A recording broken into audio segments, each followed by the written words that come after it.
I backed into the corner near the door, feeling the wall cold and rough against my spine. My throat. Corner of the room, I saw it.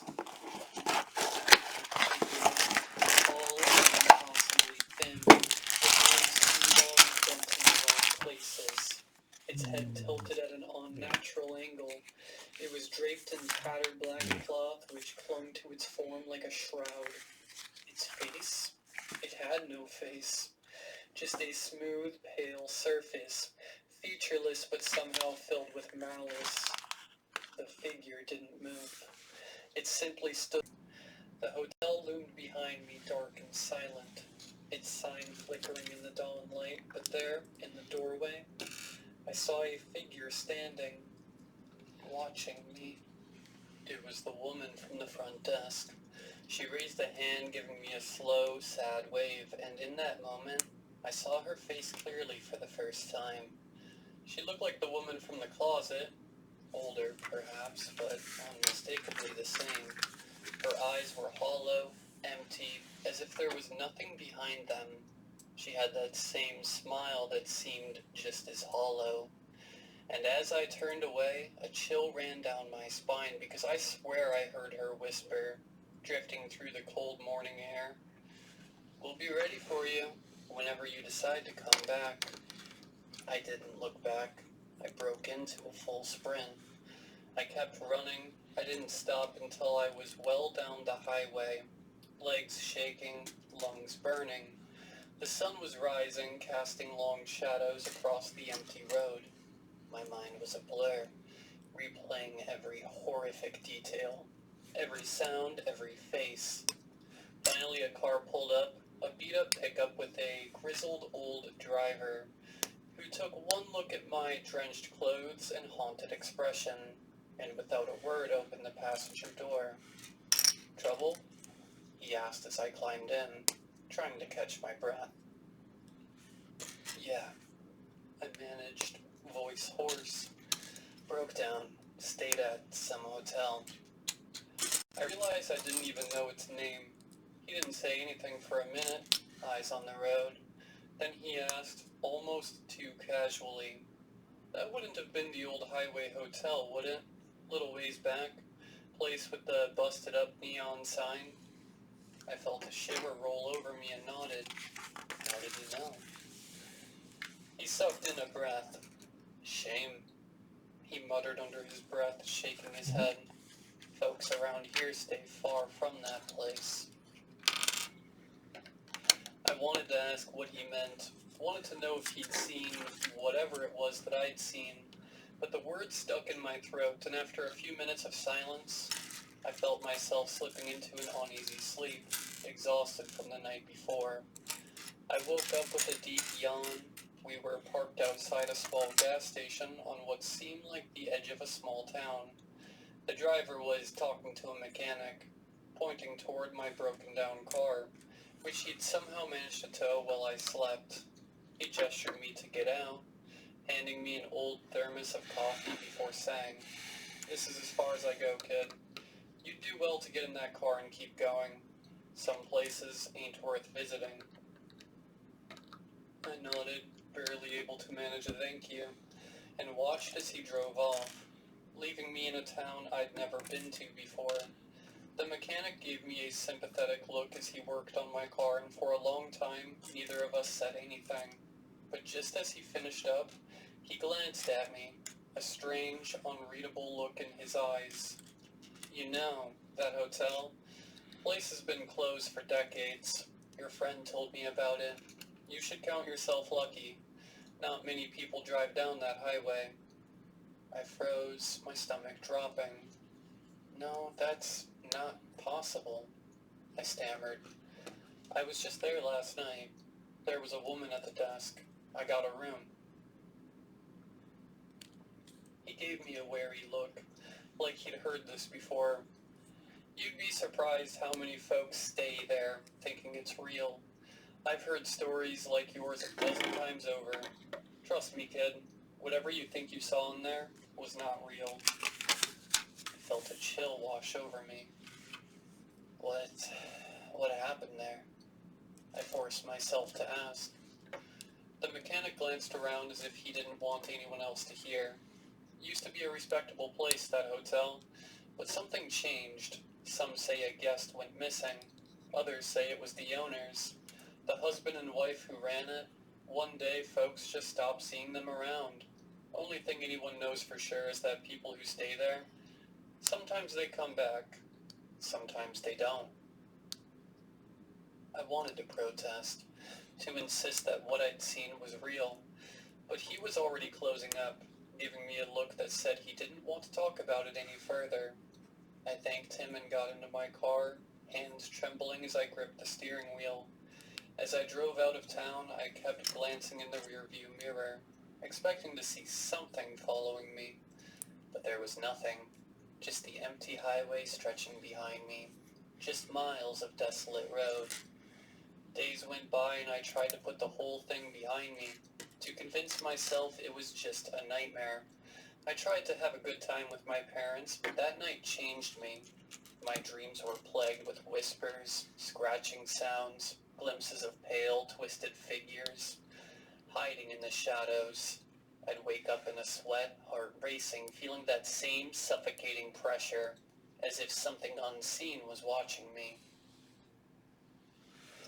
I decided to leave my parents' place a week early. They kind of already knew something was bothering me, but I couldn't bring myself to tell them. Maybe they knew about the hotel, but if they did, they would probably be like that mechanic. Probably would tell me to stay away or that what I experienced wasn't real. And then one night, as I was getting ready for bed after a long drive back home, I received a letter. It was placed right on my doorstep. I slowly picked it up. It arrived with no return address. The envelope was old and yellowed, as if it had been forgotten for years. I almost didn't open it, but something compelled me to. My hands shook as I slid the paper out. Unfolding it, and the windows glowed faintly, as though the house itself was breathing. A man in a black suit greeted me at the door. His face was pale and gaunt, his expression void of warmth. He didn't introduce himself, just motioned for me to follow. The house was cavernous, the air heavy with the faint scent of roses and something else I couldn't place. Something metallic, like blood. Anton was waiting in the library, sitting in an enormous leather chair by the fire.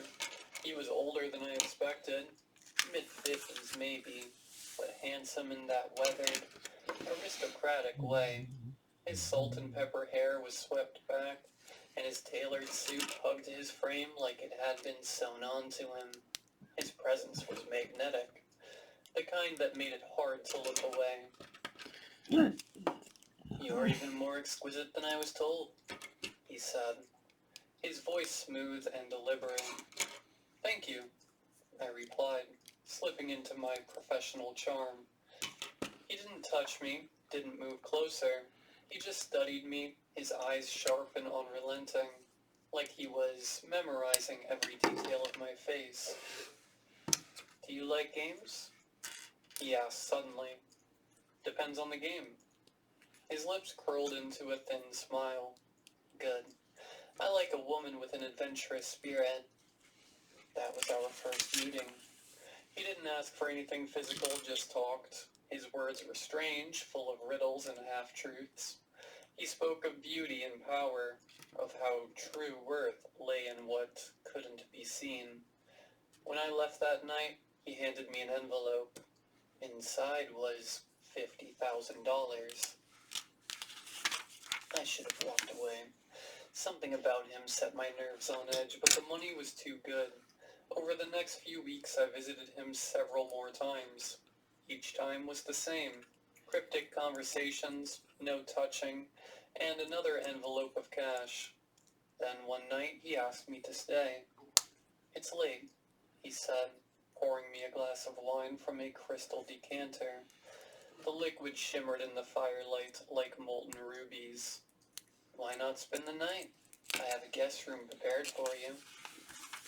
I hesitated, but the wine was already in my hand, and his gaze made it hard to say no. "Sure," I said, forcing a smile. The room was beautiful but cold, decorated in rich velvets and dark woods. The bed was massive, draped in crimson silk that looked untouched. I locked the door and climbed into bed, but sleep wouldn't come. At around 3 a.m. I heard it. Faint footsteps in the hallway, followed by a low, guttural noise that didn't sound human. My skin prickled, every instinct screaming at me to stay still. The noise grew louder, joined by a soft scraping, like nails on wood. It was coming from the other side of the door. "Hello?" My voice cracked as I whispered. The scraping stopped. For a moment there was silence. Then a voice, low and distorted, like it was being dragged from a deep well. "Let me in." I froze, my breath hitching. The voice came again, more insistent. "Let me in." The doorknob rattled violently, the sound echoing in the silent room. I grabbed a lamp from the bedside table and held it like a weapon, my knuckles white. The rattling stopped abruptly. Then came the sound of footsteps retreating down the hall. When morning came, I found Anton waiting for me in the dining room, his smile as sharp as ever. "Did you sleep well?" he asked, sipping his coffee. I stared at him, trying to read his expression. "What was that last night?" "What was what?" he asked, his tone as smooth as the marble floor. "The noise outside my door. The voice." He set his cup down and leaned forward, his eyes glinting like a predator's. "You must have been dreaming." I knew he was lying, but I didn't press him. I just wanted to get out of that house. As I was leaving, he handed me another envelope. "One last thing," he said. "I'd like to show you my collection sometime. I think you'd appreciate it." I didn't respond, but curiosity got the better of me. A week later, I agreed to see it. He led me down a narrow staircase to a locked door. The air grew colder with each step, and my stomach churned with unease. "What's in there?" I asked, my voice trembling. He smiled, the kind of smile that made you want to run. "Beauty, preserved forever." When he opened the door, the smell hit me first, chemical and cloying. The room was lined with glass cases, each one containing a figure so lifelike I thought they were mannequins at first. Then I looked closer. The eyes were too real, their expressions frozen in terror. "You see," Anton said, his voice soft, "true beauty transcends life. It becomes eternal." I stumbled back, bile rising in my throat. "You're insane," I whispered. He stepped closer, his smile widening. "You're perfect, you know. You'd make a fine addition." I ran. I didn't even know how I managed to make it out of that house. My memory of the escape is a jumbled haze of blind panic, my heart thundering in my chest as I fled through vast halls. The walls seemed to close in on me, the air growing thicker, suffocating. My heels clattered against the marble floors, the sound echoing like gunshots in the stillness. I could feel Anton's eyes on me, though I never dared look back. His voice followed me, low and calm, as if he didn't even need to chase me to catch me. "You can't outrun beauty, my dear," he called out. "It has already claimed you." When I finally burst through the front doors, the cold night air hit me like a slap, and I nearly stumbled down the steps. The estate's grounds were a labyrinth of shadows and looming trees, but I didn't care where I was running as long as it was away from that house. The forest swallowed me.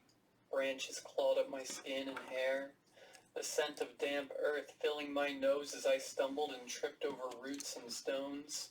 My lungs burned, my legs ached, but I kept going until the mansion's eerie glow was nothing but a distant memory. I didn't stop until I reached my car, parked by the estate's wrought iron gates.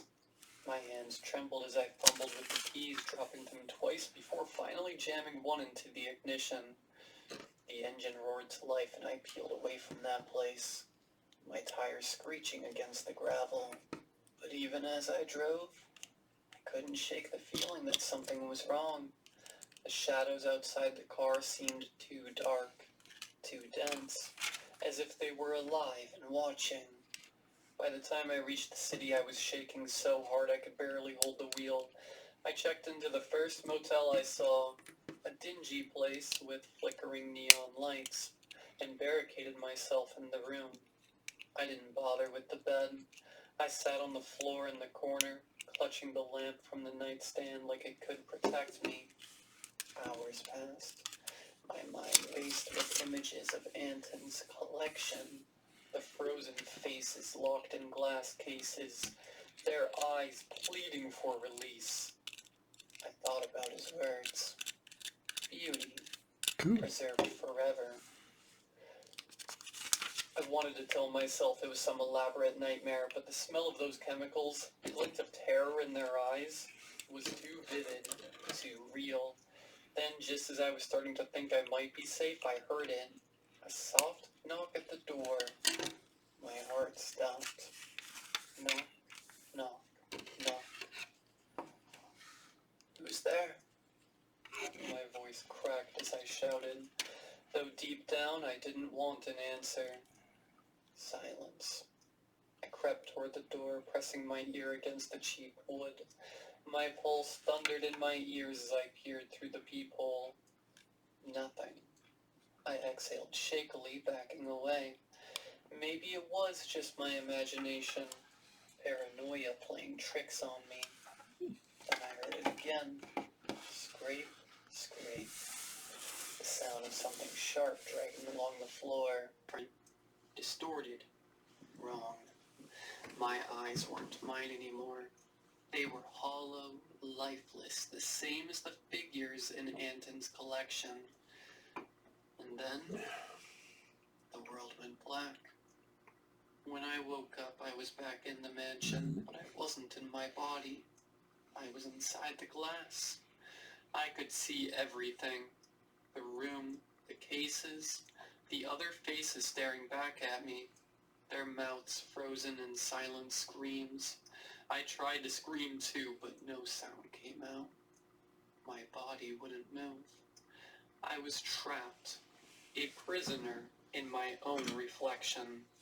And somewhere in the distance, I heard Anton's voice, calm and unhurried. Welcome to the collection.